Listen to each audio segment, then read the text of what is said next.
Hey everybody, welcome to 4.5, and here's the example. It says, objects fall to the ground because of the influence of gravity.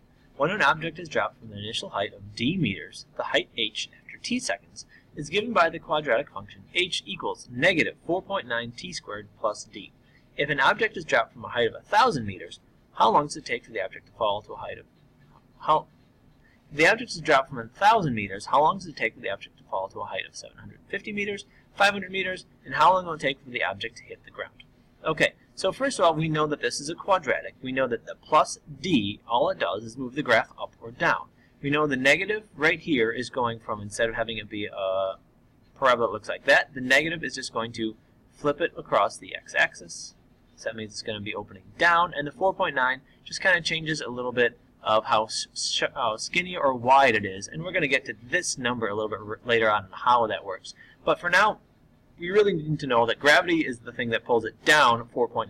Okay, so we're going to do this algebraically, and then we'll go back through and we'll solve this using a graph. Okay, so first we say h equals negative 4.9 t squared plus d. So this d is how high the object is dropped from, or is it the object originally at when time equals 0? So that's going to be the 1,000 meters. So our new height is going to be height equals negative 4.9 t squared plus 1,000. Alright, so there is our function for this one, specifically when it's dropped from a height of 1,000 meters. So we know how long does it take for the object to fall to a height of 750 meters. Now this is a height, so we're going to put that in for this h first. So we can kind of say like this is part A. So we're going to say 750 equals negative 4.9 t squared plus 1,000.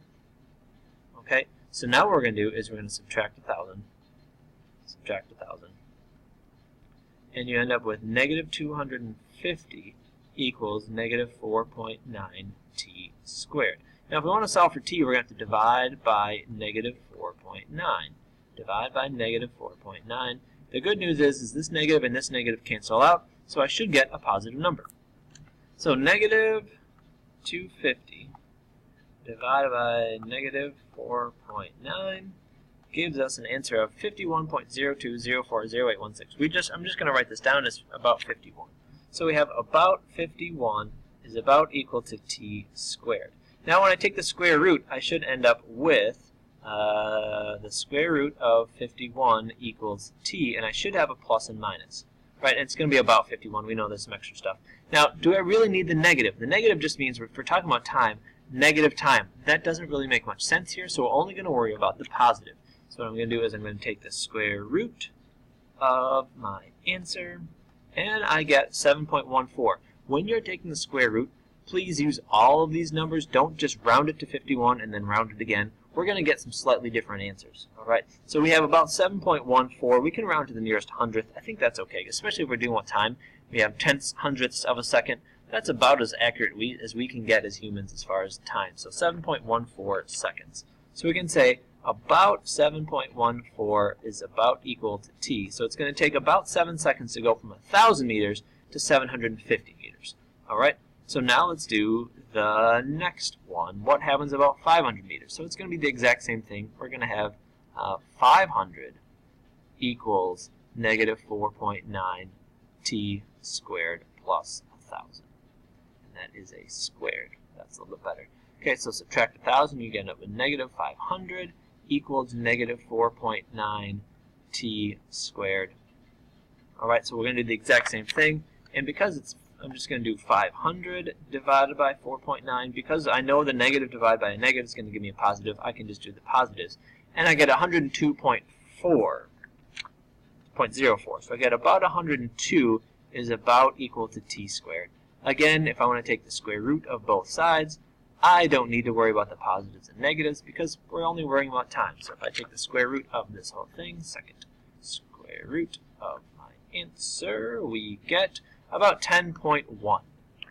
Okay, so 10.1 is about equal to t. So we'd say 10.1 seconds.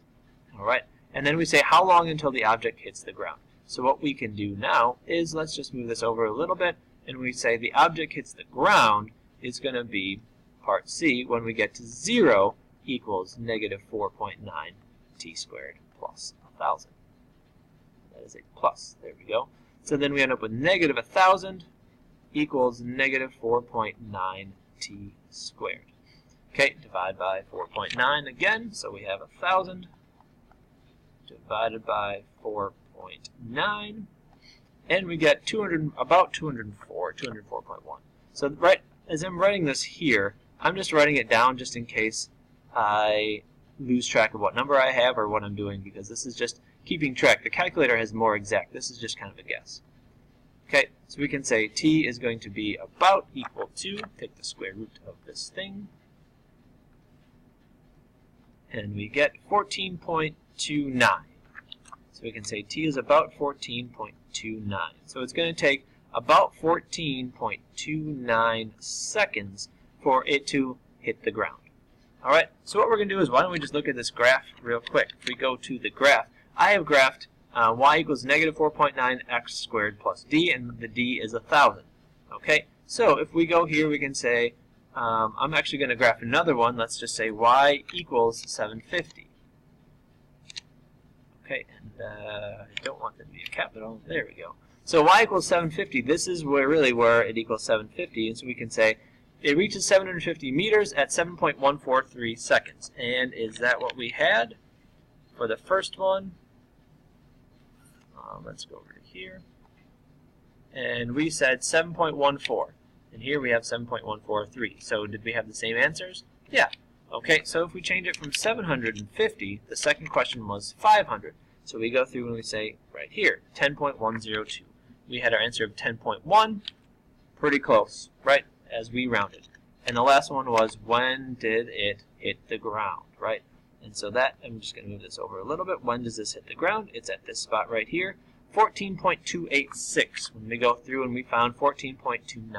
So we can just find out where does that going to be equal. All right, so there are those three solutions. All right, and good luck.